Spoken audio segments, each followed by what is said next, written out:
Have you heard? Evil has survived and evil will be resurrected. Diablo 2 Resurrected is coming out in September.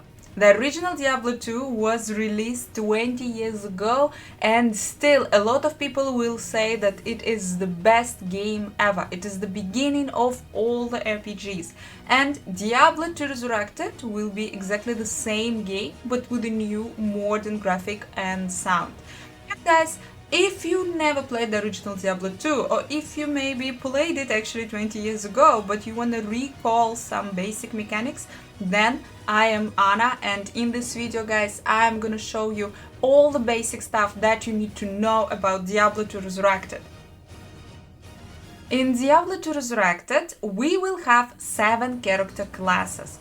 And we will get Amazon, Assassin, Necromancer, Barbarian, Paladin, Sorceress, and Druid. All the characters are great, all the characters have actually sick builds, and you can find something funny on each character. In the very beginning, I would probably recommend you not to go with the Barbarian, because Barbarian in comparison with other classes kinda not that sparkling, I would say. And Barbarian is a classic melee character, which means that you will be actually going to the monsters and attacking them with the swords. And the power of Barbarian goes from the items that Barbarian is finding.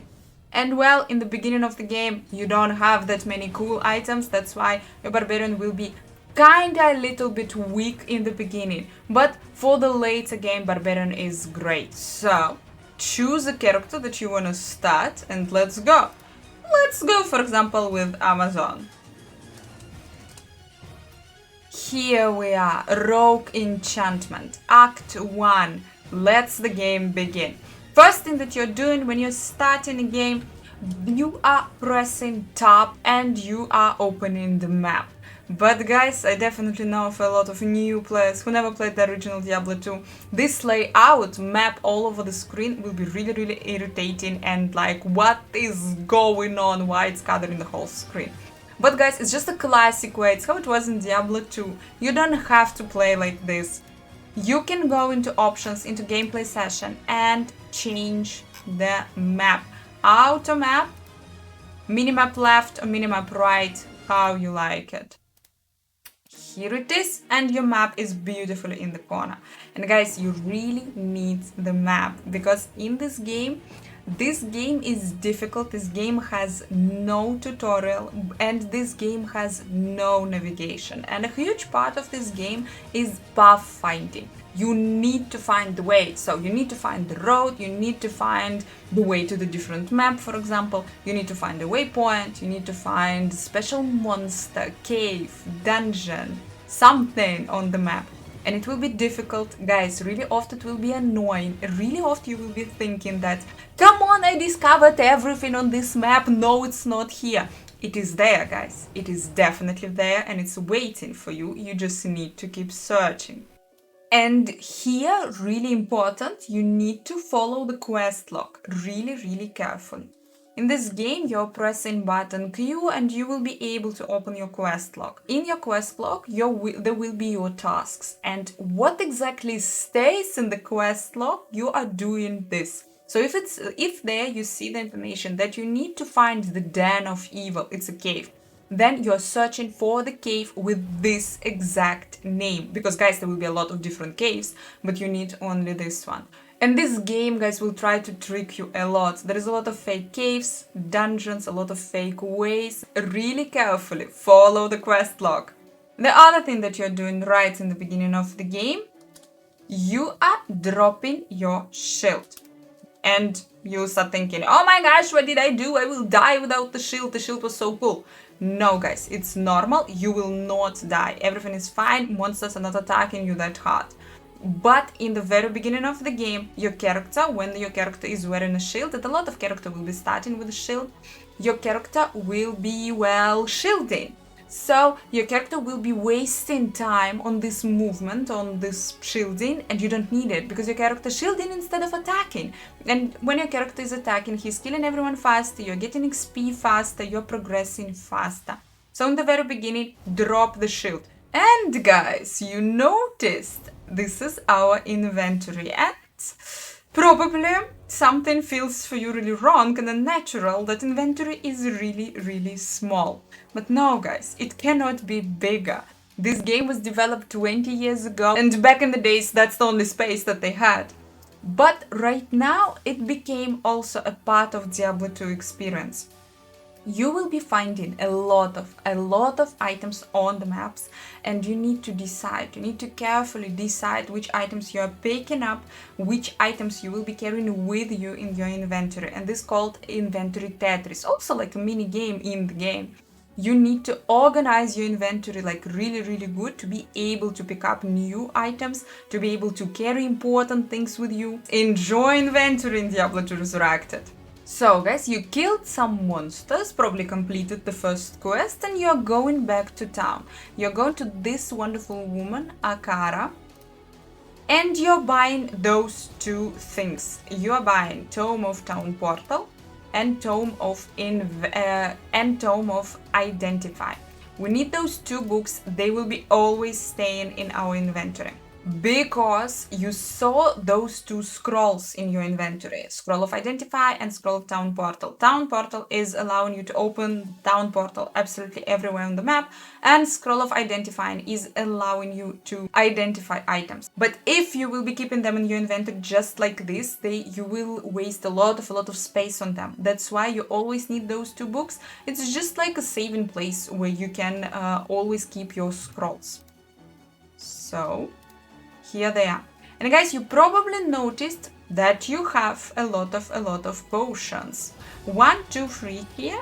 1, 2, 3, 4 here will mean just the buttons on the keyboard that you are using to use the potion. And guys, in this game, the potions are not refilling. You will always need a lot of potions, and you will be always buying a lot of potions. And the main potions are mana potions and health potions. Here they are. But also in this game, there are a lot of different types of different potions that you will be using in the different situations. In the beginning, it doesn't matter that much. Those two will be great and enough.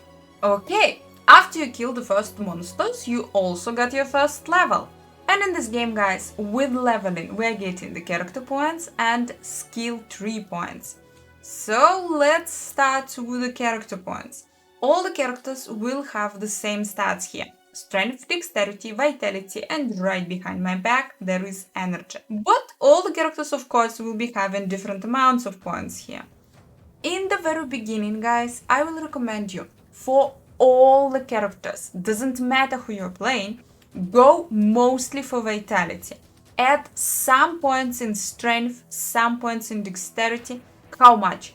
Depends on the items that you will be wearing. Because for a lot of items, you will require a little bit strength and dexterity to wear them.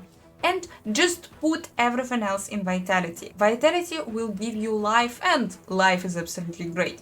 Energy will give you mana, but in the beginning, it's totally fine to get the mana just from leveling. So you don't need to add any points here. Then, later in the game, you can respec. In this game, you have 3 respecs. 1 respec per difficulty. There are normal, nightmare, and hell. So don't worry too much about the points. Your choice is not final here. And we are going now for the skill tree. All the characters will have 3 skill trees, but all the skill trees are absolutely different, and the mechanics, how the characters are working, are also absolutely different. And here, guys, I have for you a wonderful website. I will put a link in the description, Maxroll.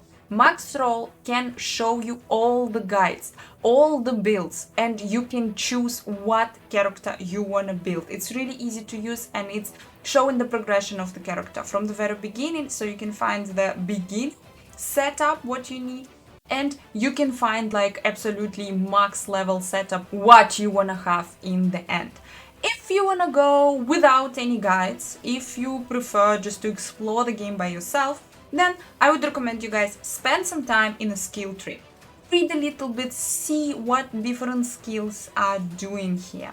And choose the skill, choose the damage skill, what you really like. What you feel like, okay, this is supposed to look actually really cool. And go for it and put the points in the skill. Usually, connected skills stay located on one side of the skill tree.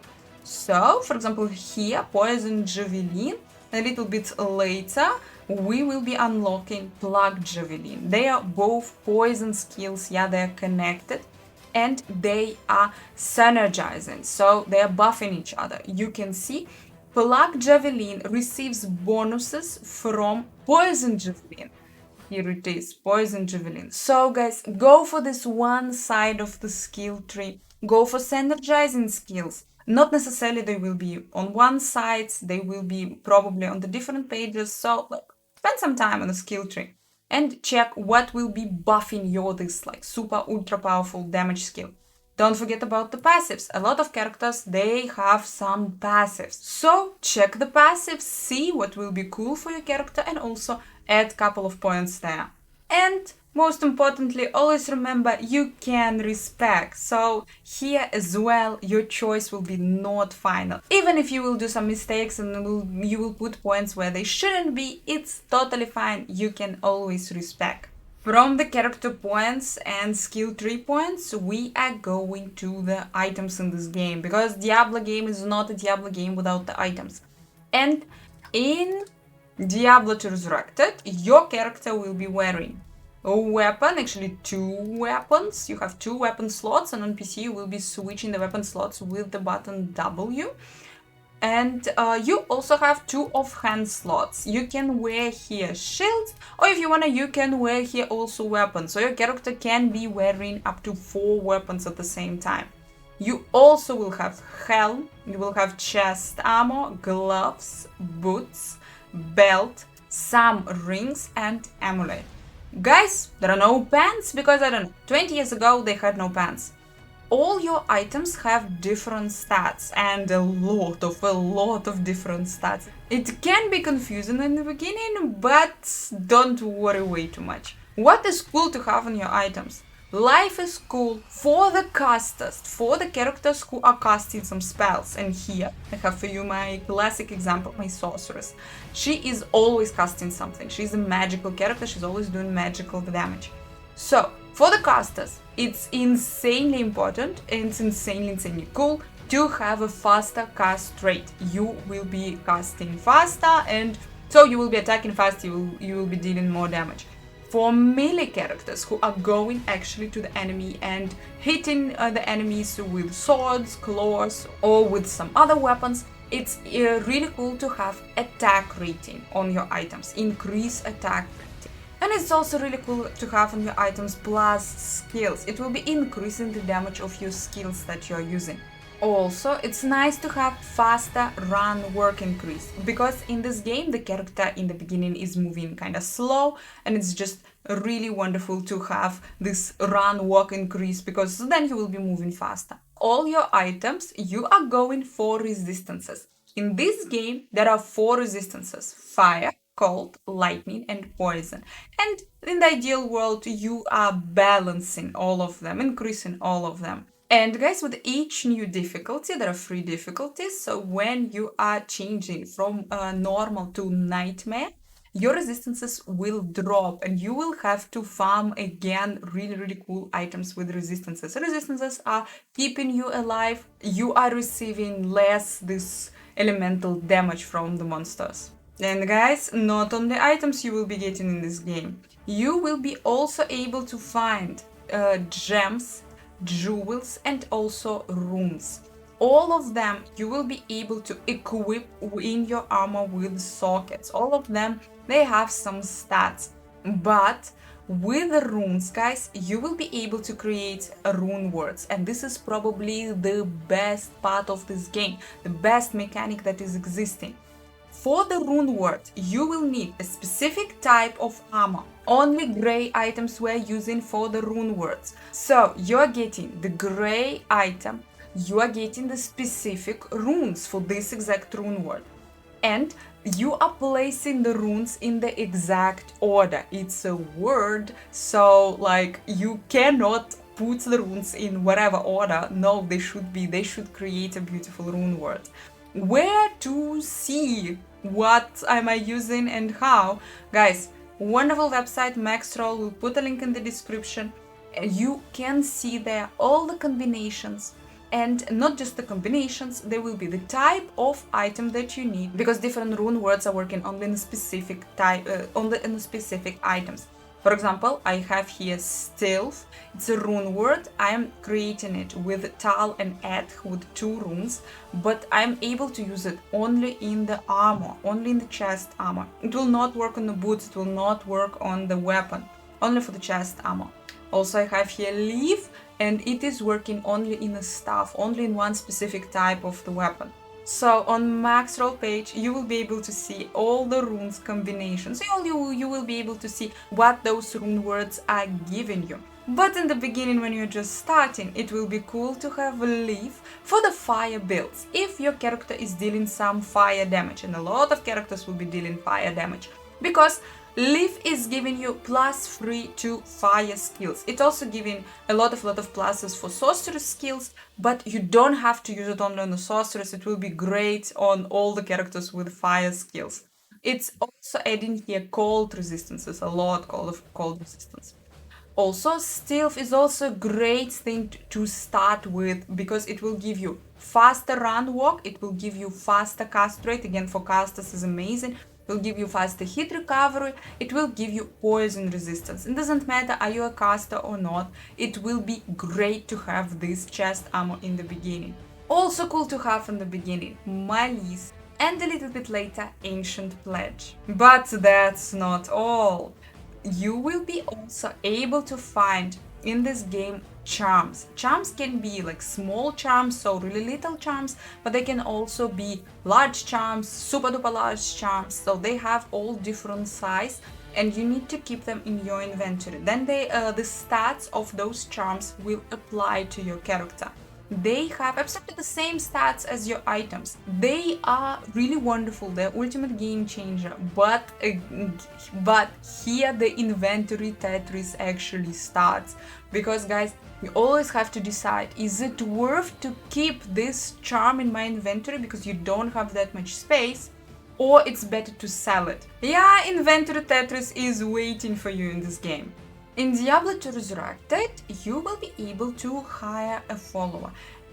In every act there are different followers, but probably the best one is in Act 2. Your follower is great, your follower is dealing real damage, and your follower is wearing some real items. And in Act 2 we're going to this wonderful person and we are hiring. The follower will also have the level, and you need to choose the follower with the highest level. And in Act 2 also the follower will have an aura.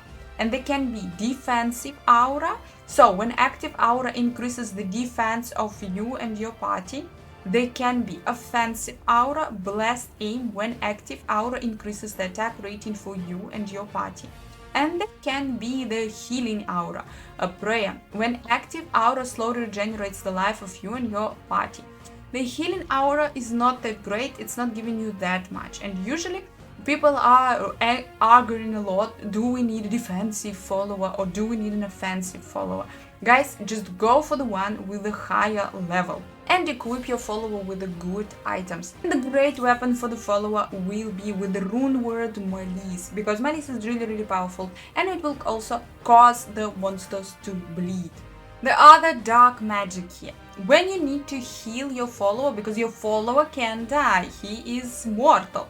So when you need to heal your follower, you can take a potion and drag it to the follower icon, and then your follower will be great. Or you can do it either way really quick. You can just hold shift and press the button on the keyboard, 1 or 2 right now, where my health potions are. So, and your follower is really happy and your follower immediately is getting the potion. You better automate this, because your follower will try to die a lot, but you actually really need him, and each time when you're resurrecting him, you need to pay a lot of money. Only if you're playing on PC, you will see only 2 skills. So you have a normal attack and you have a special attack, let's call it like this. But you will be allocating points on your skill tree to a lot of skills, and this way you will be unlocking them. You can use all of them, but well, how? And how to use them really quick in the battle. Usually, like I would say, a classic way, you are binding the skill with a button on the keyboard, and usually it was like from F1 to F8. So I have here a couple of skills. They were allocated F2, F3, F4, don't know, F1 disappeared somewhere. And to use them in the battle really quick, I'm scrolling. And here they are. I am changing them really quick. But you can go even, I don't know, I get used to this way. But in Diablo 2 Resurrected, you can go other way. You can go into options, into controls, and here your skills. You can put here any button that you want that will be comfortable for you on your keyboard. And then you will not be able to see it on your screen, but you will get used to it and you will be using just the buttons on the keyboard here, and it will be probably way easier for you. On controller, you don't have to do it, because on controller you will be able to see on your screen 6 skills, and you will be able to allocate your skills to those slots, and it will be easier for you to see the skills and to use them with the buttons from the controller. In Diablo 2 Resurrected, you will have a stash, and you will have 4 pages in the stash. Guys, if you think that it's not enough, it is too much! Because in the original game, we had only 1 page and it was way smaller than this one. That's why now 4 pages, it's amazing. And you have your personal stash for this one character, so the items here only for this character, and also you have 3 shared pages, and on the shared pages you will be able to use those items also on different characters. In your stash you will be able to deposit your money. You need to press on your inventory, you have your money, you're just pressing deposit and you're putting all your money in the stash. Why this is important? Because in this game, even on softcore, when you're dying, your body will stay on the ground and all your money will be also there. And then you will respawn, your character will respawn in the city, and you need to go back and pick up your body. It's a little bit creepy, but you need to pick up your body and also pick up your money. But if you don't have any money in your stash, you won't be able to buy, for example, new potions, and it will be kind of a bit different to pick up the body with all your beautiful items, so become again really powerful. So each time when you are gathering a little bit money, a little bit gold, deposit it, put it in the stash, it will be safe there. Thank you for watching, don't forget to subscribe and enjoy Diablo 2 Resurrected. See you in hell!